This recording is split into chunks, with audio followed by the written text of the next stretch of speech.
We're learning the Sfas Emes found in Sefer Bamidbar on Shavuos, the year 5631.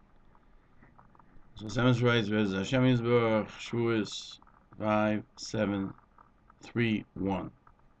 It wasn't written in the order that we said it. The first night, he wrote it himself, as we mentioned before. First night we find Eretz Yorah V'Shokta, that in the Medrash, the pasuk says Eretz, the earth, feared and then became peacefully quiet. And the Medrash continues, the Gemara actually says it. If it was fearful, what was its fears, and therefore why did it become at peace? If there was no reason to be fearful, why was it fearful? But to begin with, at Har Sinai, the fear, and even at the end, the peaceful existence, according to Reish Lakish, we learned HaKadosh Baruch Hu made a condition with Bnei Yisrael. If they accept the Torah, then everything will be fine and well. If not, the world will be returned to its state of Toyev Avoyev, of instability, as it was at the very beginning of time. Therefore, the explanation through the fear, it was able to rest. Sfas Emes says it would seem that the explanation is that through fear there comes the ability to be at ease. Because according to Reish Lakish, there's no question why it was fearful, just that why if it feared, why did it then ease that fear? The question is back and forth. If the main idea is to fear, why did it become at ease? And vice versa, if a person should be at ease, that he's under Hashem's guidance, why does he fear? And he answers that through fear, at the beginning, a person comes to the ability to be at ease with life. Because if there was no need for a condition for Kabbalah's Hatorah, why did HaKadosh Baruch Hu have to make that condition at the time of Bria, Yom HaShishi? That if Klal Yisrael will accept Torah, the world will exist, otherwise it won't. But that was a preparation for Kabbalah's Hatorah through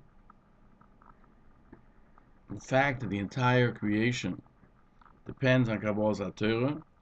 Nature, the world, cannot keep us back from keeping Torah.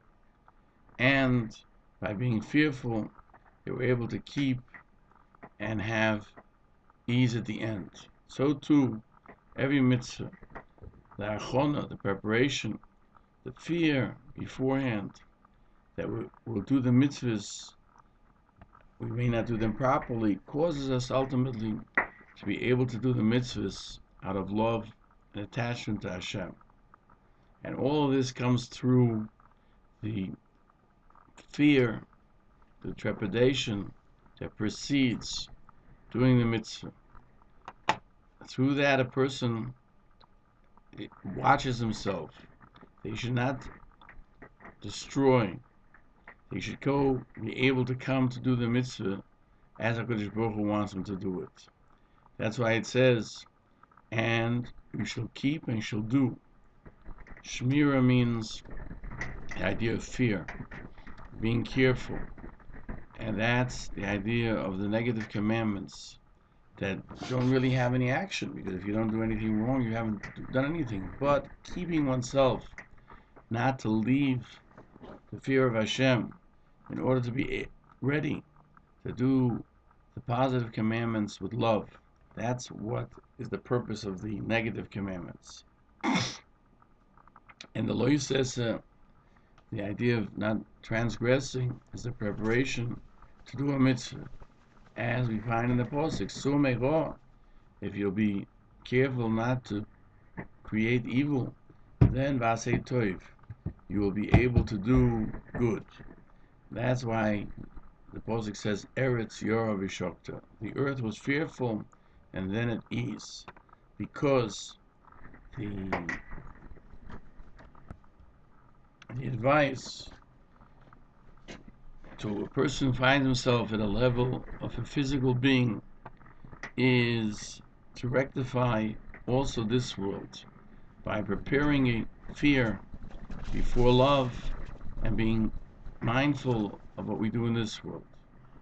That too is what we find with regard to Shabbos. Zochar v'shomer.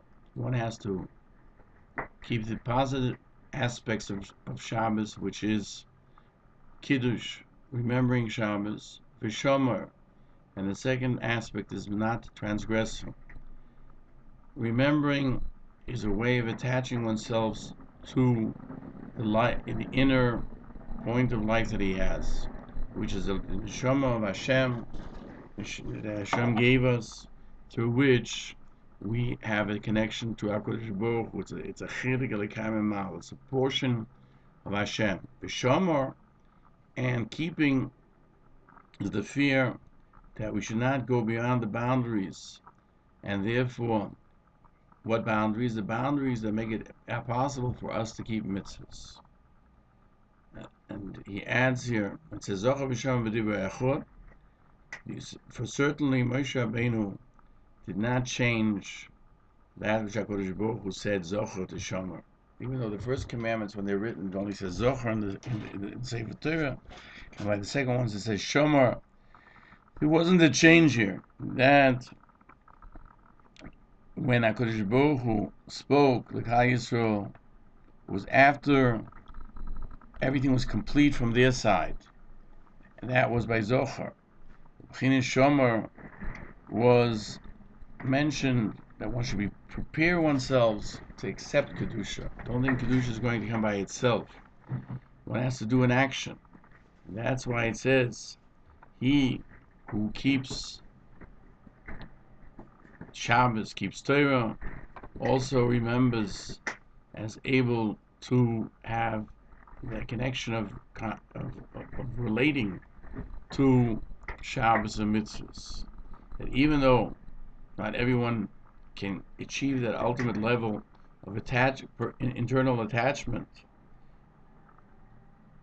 where the main life of a person is, which means remembering that we are a portion of the Kaim Mal, and that should be internalized in his heart, which there is no possibility of forgetfulness. Therefore, remembering takes in all of man's existence. It's a type of a reminder that it means the general taking in all of the items that are being discussed and what its essence is. Still, he who watches himself and his life and his desire is not to use his physical being for his physical desires. Rather, he wants that his main desire should be to keep the mitzvahs Hashem. He is part of remembering. It was said in one together with Shomer, Zochar, they were said together.